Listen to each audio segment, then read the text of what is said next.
We're talking about boundaries. Were you taught that your needs should come last? Is there someone that crosses your boundaries on a regular basis? How well are you able to easily and confidently set boundaries? Learn how to establish boundaries as we continue our month focused on being your most awesome self. Does your clutter own you? On Clear Your Clutter Inside and Out, we'll teach you how to become aware of your clutter along with action steps to declutter and create the life you desire. Come on, let's get started. Today's episode was inspired because for years, I did not have boundaries. I was a doormat, and I'm probably being generous here. I didn't take a good job of taking care of myself. And one of the things that motivates me to do this podcast is I choose for you to be your most awesome self. That's what I desire for you. And many times we're taught as kids, hey, you know what? The adult matters, the adult's more important, or that you can't have boundaries.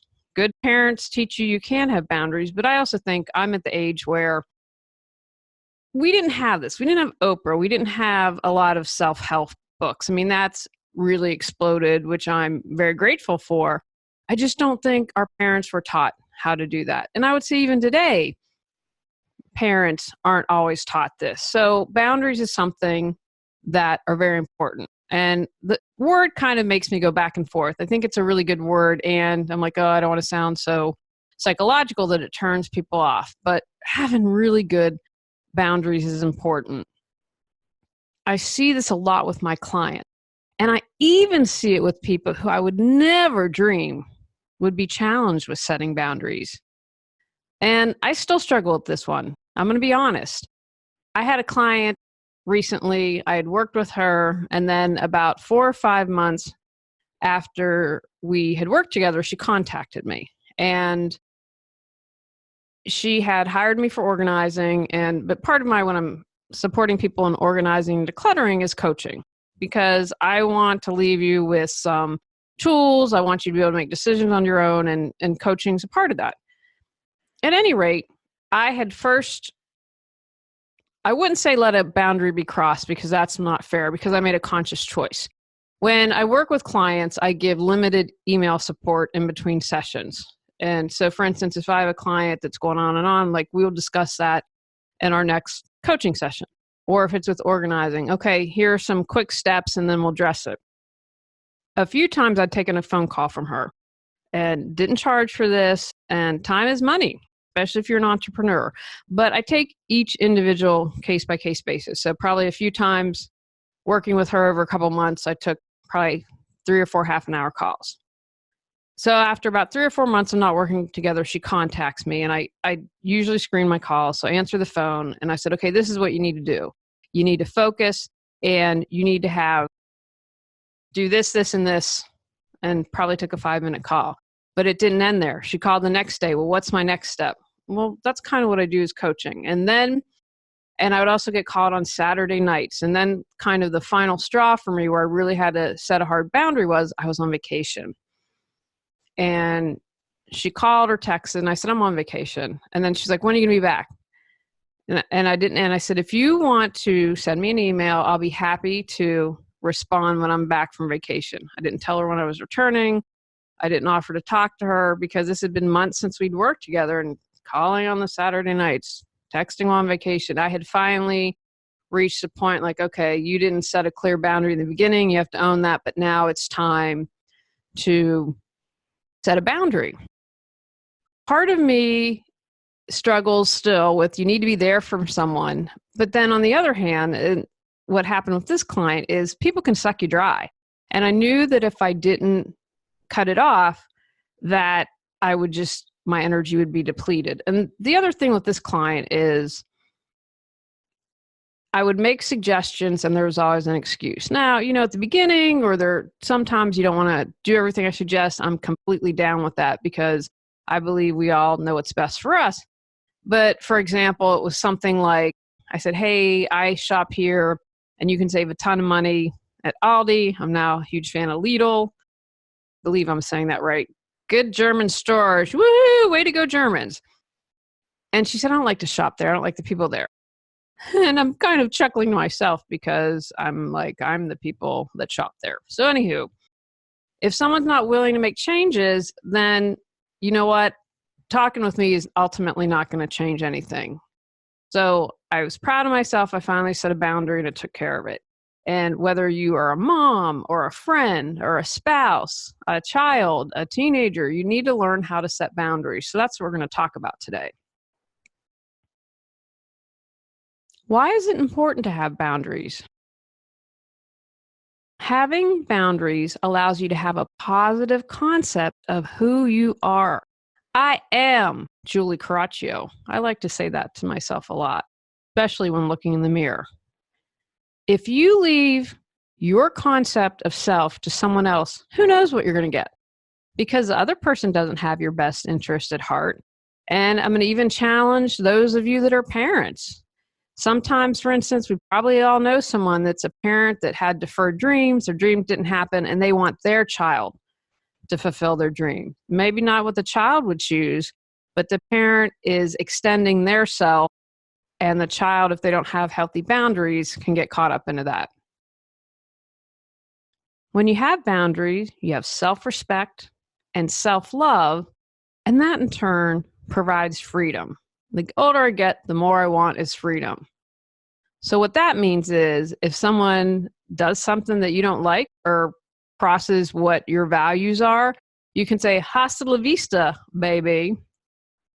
And it gives you peace of mind because you trust who you are and what you need and that you can get that. Having healthy boundaries are part of good self-care. If we don't have strong boundaries, we probably aren't taking great care of ourselves and hanging out with people who don't have our best interest at heart. That was the case of me. If someone needed me to do something, I'd do it. Didn't matter what it was. And again, I just want to stress, I'm very fortunate. I didn't do anything crazy. I didn't get caught up in nefarious activities. I don't want to make it sound like I was a criminal or anything that was awful, but you can understand how if someone doesn't have strong boundaries, they begin to take drugs. And I believe the drug challenge in our country is rooted in not loving ourselves, not feeling good enough, not feeling worthy. I know I might sound like a broken record to some of you, but I truly believe that if we loved ourselves, we wouldn't take drugs. We wouldn't use the drugs to fulfill a need. You can understand if someone doesn't have healthy boundaries, how they might try a drug or get addicted to it and not be able to say no, even if they would choose not to do it. Also, others can't define who you are. That's huge. Think of that Nexium. I think hopefully Nexium, something that cult, where that actress from one of the Superman series was one of the high leaders, and then one of the other leaders, I think, was the heir to the Seagram's fortune. These are people that have money, that have access to a lot of things that probably most people don't. Those women who were in that cult didn't know who they are. The higher ups and the guys, the two women, it sounds like, well, the one, he used her money to buy a bunch of property, but the actress was really high up. They were branding women. They branded people in the Holocaust, and they were branding these women. Just think about that for a second. Or I'm sorry, they were tattooing in the Holocaust. I correct myself, but it's the same. People in the Holocaust had no choice, and these women, if they had strong boundaries and a sense of self, wouldn't have allowed themselves to be branded. Because how many of us would choose to brand ourselves to define us? One of the reasons that I had to leave the women's group that I was involved in and the coach that I work with, because I didn't have good boundaries with the coach. Probably the group was okay. I was kind of separate from them to some extent. And that was one of the, I thought, you know what? She is influencing you too much. You have lost a sense of yourself. And that was reinforced about 5 months after I left. It was March, and I had lunch with one of the women. And all during the conversation, she kept saying, Elizabeth this, Elizabeth that. And Having been away for about 5 months, I had a different perspective. And I thought, wow, she is really, what does she think? And I came home and I told my husband about it. And I said, did I sound like that? And he said, yeah, sometimes you were a little too much. And when I was reflecting, I did. Well, Elizabeth said this, Elizabeth said that. Well, what about Julie? Julie got lost in there in some way, shape, or form. And I said to my husband, if that ever happens again, call me out on it. Because I didn't even realize I lost who I was and let someone else influence me too much. How do you know if you have unhealthy boundaries? If you're listening or watching, you might not know. So here are some ways that you might have some unhealthy boundaries. Here are some signs and signals. Feeling guilty when saying no. Raising hands. Still working on this, folks. Aren't you happy I'm still a work in progress? The good news is it has gotten better. I keep reminding myself I'm on a spiral about growing and learning. So we might move up on the spiral, might go down a little bit, but it's not this linear line. I keep moving on that spiral. One of the things I make sure I don't do is go down the rabbit hole of woulda, coulda, shoulda on this, because that can completely get me off track and lost. If someone has a lack of respect or your need for privacy, that's not good. They shouldn't be snooping in your iPhone, your iPad, your emails, none of that. And have simple self-respect for you. If they don't, that's not good. If they're doing testing you, attempting to test you. My husband had a friend, I still can't get over this. And I don't know if they were married at the time. I think they might have been married. And they went to a party and she had a girlfriend of hers flirt with her husband. She set it up. She wanted to see how he was going to react. That's not good, folks. That's not healthy. That's not a good marriage. If someone says, oh, I needed to test your loyalty, I needed to see if you were faithful to me. Nuh-uh. Next. If someone touches you inappropriately, or if they're being more affectionate than you're comfortable with. I mean, that's a great example because how many times that happen? I think for a lot of women, it happens sadly on a regular basis. And women started to talk about unwanted advances at work, the whole Me Too movement, casting couch. You set and allow what someone does to you. And if you have a healthy boundary, you can say, back off. You can't touch me like that. That's not okay. Not acknowledging your emotions. When you have a healthy relationship, you can say how you're feeling, you can talk through it, you can work through it. If you aren't sharing that, maybe it's because you're afraid. Maybe you fear someone will get angry or upset. Or maybe you'll fear the consequences if they leave you. That's not having a healthy boundary. Feel stuck, but have no clue what you need to do to move forward? Would you like to feel energized and excited every day? Are you ready to create the life you desire? Julie Coraccio supports you in finding the answers within and then taking action to make changes happen. Visit reawakenyourbrilliance.com to learn how Julie can support you with life coaching. People who want you to chop. Adjust your life to fit their schedule. Be available to pick up the phone anytime they need it. I once had a friend that dated someone and I was just like, wow. And the friendship ended up not sustaining. It ended because I just couldn't sit back and watch her do this. It was like he said jump and she said how high. Or having that client call me at all hours, call me on vacation, calling me on Saturday nights. If you allow that, you don't have healthy boundaries. Saving people. Hand up again, folks. Yours truly. Now, the good news is I have completely let this go. Go me. I used to think it was my job to save people. Oh my gosh. We choose what we want to do. We come here to earth, come here to life, experience it. We choose those experiences. And that's my view and how I look at life. Not my job to save anyone.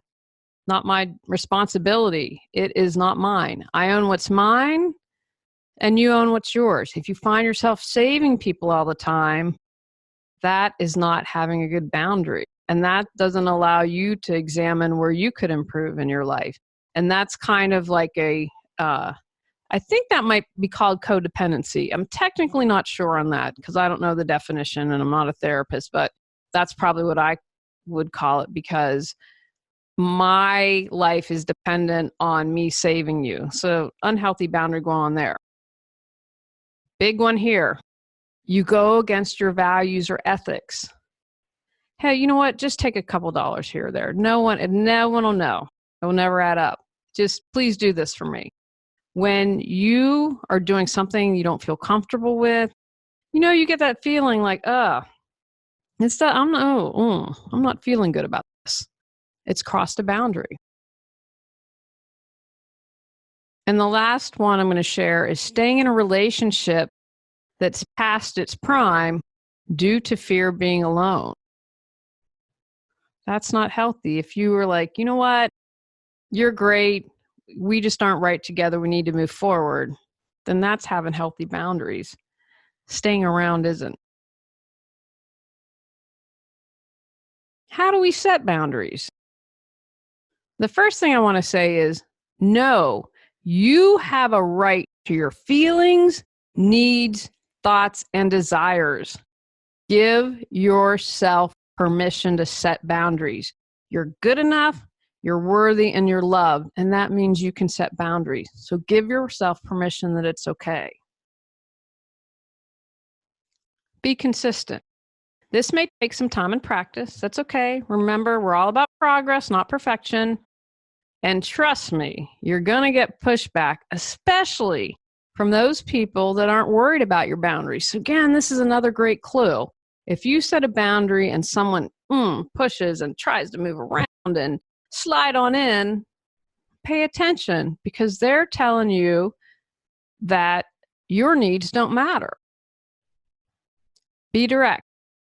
I need you to stop touching me right now. Not, I need you to stop touching me right now. When I was in Los Angeles, I took a great self-defense class, and I've used it a couple times. And so I was, when I worked downtown, there was a large homeless population, and there was also the Twin Towers, which was, I believe, just men.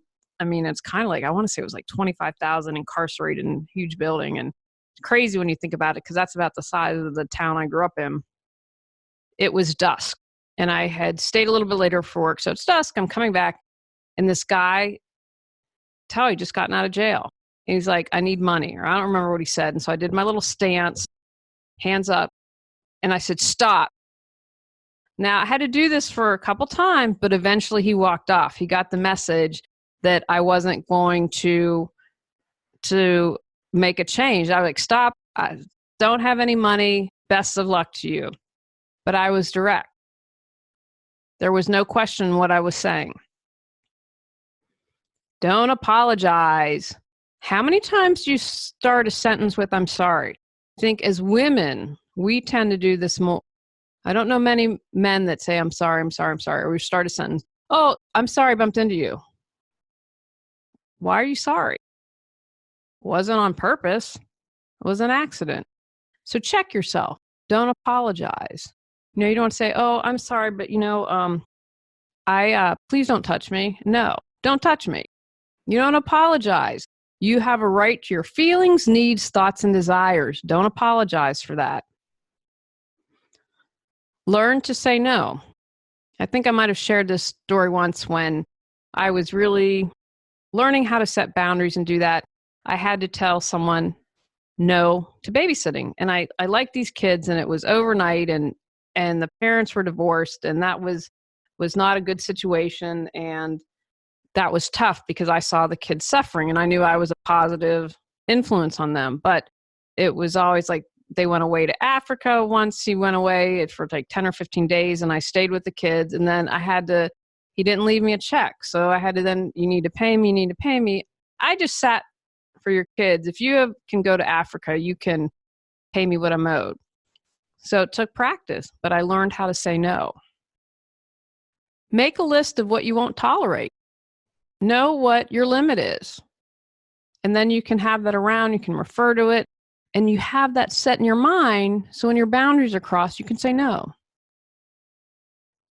Listen to your inner voice. Guys, it's there to guide you. It's there to support you. It's coming from your sovereign self, your higher self. It's your soul. Honor that and listen to it. If something doesn't feel right, trust that voice. Increase your self-awareness. You're doing that by listening and watching this podcast. Awareness plus action equals change. I didn't know it was unhealthy with the coach and mentor I was working with. I mentioned earlier, I had a talk with my husband. What do you think? Yeah, you were a little googly-eyed there. That wasn't a positive thing. Also, as a part of that, what's really important to you? If you clear your clutter to figure out what your priorities are, then you can say no. Because sometimes people get caught up in that. Well, I don't know, maybe.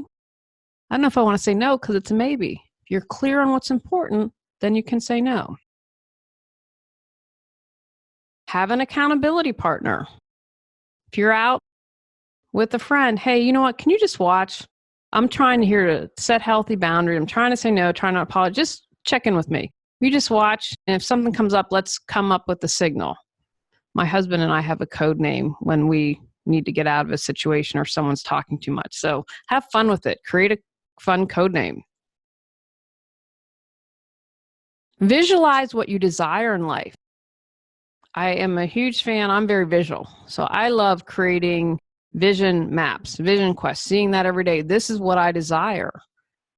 Put that out there and then draw yourself to it. Affirmations. If you say it enough, you'll begin to believe it.